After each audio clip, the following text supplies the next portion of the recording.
So I'll begin with a quick story that speaks to how I got to COA in the first place. 4.5 years ago, I received a brochure in the mail with a picture of someone holding a fuzzy gull chick on the cover. I'm sure you've all seen them. It read inside, "If you have a problem with the world, keep reading." I thought to myself, I sure do have a problem with the world, so I kept reading. Inside, I found the words human ecology and was instantly hooked. Here was a place where I could look at social and environmental problems together. As I learned about these vast human ecological problems at COA, I realized that when it came down to it, I saw many of their roots in the lack of connection between people, their communities, and their natural environments. When it came time to do my senior project, I decided that I needed to do something about this. I wanted to create an educational experience that would help people strengthen these connections. So I'd started taking education classes in my third year at COA, but I'd been working for years before that at an outdoor education summer camp setting. For my senior project, I chose to continue that camp setting, but to use it as a chance to put my own philosophy of education into practice and focus on the natural history of Mount Desert Island that I had grown to love.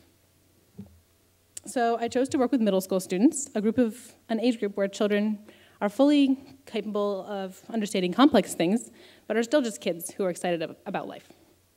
So I designed, organized, advertised, and ran 2 camps during the students' school vacations.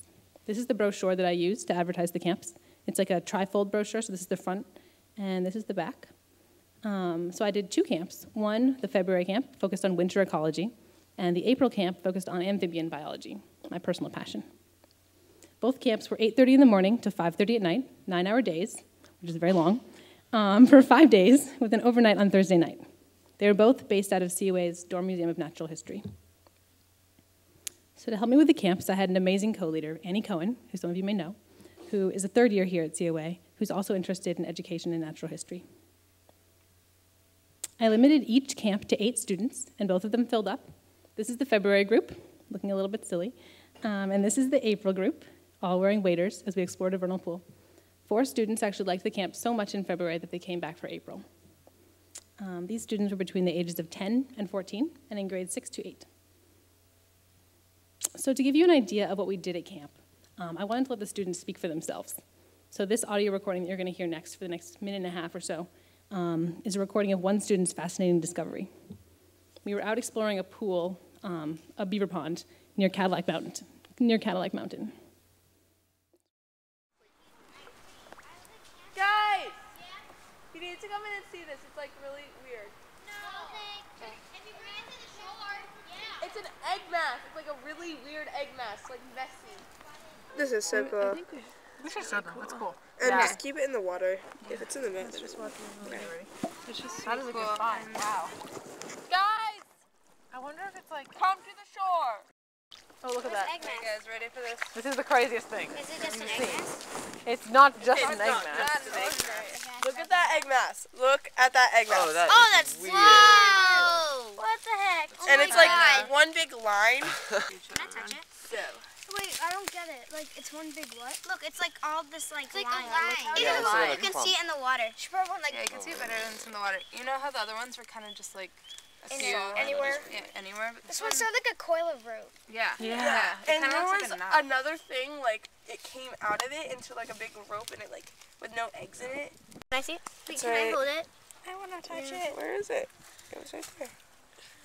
Where are you? It's hard to see. Here, It's hard to see Yeah, from it's the like front top. it's like the invisible cloak. There it is. There it is. There it is. See? Invisible. There it is. I found it. You found it? You found it? Yeah. Oh, yeah. Look, check this out. So weird. Can I hold it? Can I try holding it? Yeah, just don't drop it because I really want to Oh, there. like, keep it in the tank Oh forever. my gosh, Can I hold so weird. Can I hold it when you're done? Yeah. Goodness. Whoa, it's like a magnifying glass kind of. Oh my God, this is weird. Ooh, that's Cool. So, as you all can see, it's totally heartwarming and just like the most adorable thing in the entire world. This is pretty much what we did every day. So I chose this clip actually because I really think it illustrates some important aspects of, the kind of educational experiences I was trying to create. So to review, in case you were a little confused, which is understandable, this student found an egg mass, which is what salamanders lay. They lay their eggs in these jelly masses. The egg mass was really weird. It had this long tube that didn't have any eggs in it, as you can see, and it had these like weird tubes with eggs as opposed to a normal salamander egg mass, which looks more like this. It's like a mass of eggs with the jelly around it. So I think it's really testament to these students' true familiarity with normal egg masses that they were able to understand and appreciate how strange this one was. This kind of basic natural history is essential to be able to notice something that is out of the ordinary. The day before, we had spent all morning surveying a pool where the students had to find, identify, and count different kinds of amphibian egg masses. This kind of physical, tangible encounter with the egg masses certainly fused them into their memory. And last, and I think most importantly, this clip shows the kind of outings we went on that allowed for these kind of spontaneous learning experiences that were personally meaningful to the students. So we'd arrive at a place, share the basic goal, such as finding as many egg masses as possible or finding as many salamanders as possible, and then allow the students to explore in a largely unstructured fashion. This allowed them to explore on their own terms and learn how to make their own meaning out of the experience. Annie's and my role was to catch their stories, get excited about what they found, and push them with questions and further ideas. So throughout both these camps, but especially the April one, something really clicked for me. I've always had a hunch that children and amphibians would go together well, and this experience confirmed it. I'll definitely continue this kind of work in the future to some capacity. To start off, this summer I'll be working for Summer Field Studies, COA's own field-based summer camp for children.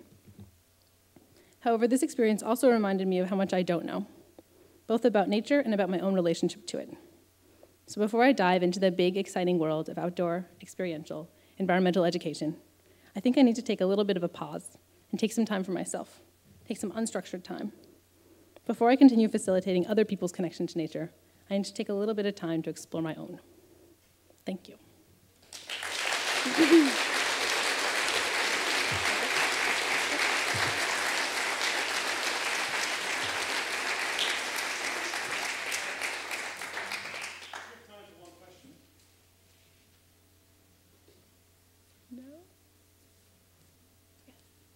You say that you're going to explore what you're going to do and you don't know exactly what, and of course you don't.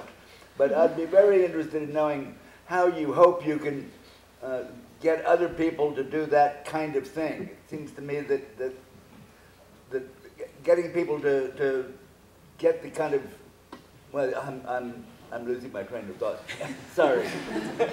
How do you move forward from that? I guess the question, how do I personally move forward, or how do I help other people teach the same way? How do you help other people moving into that? How do you get other people doing the same kind of thing that you were doing? You mean with education, like helping other teachers? That's a really good question.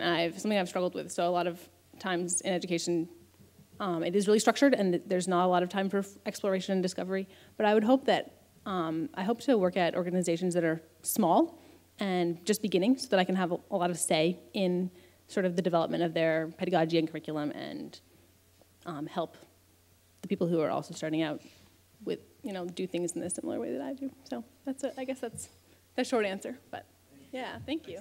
Thanks a lot.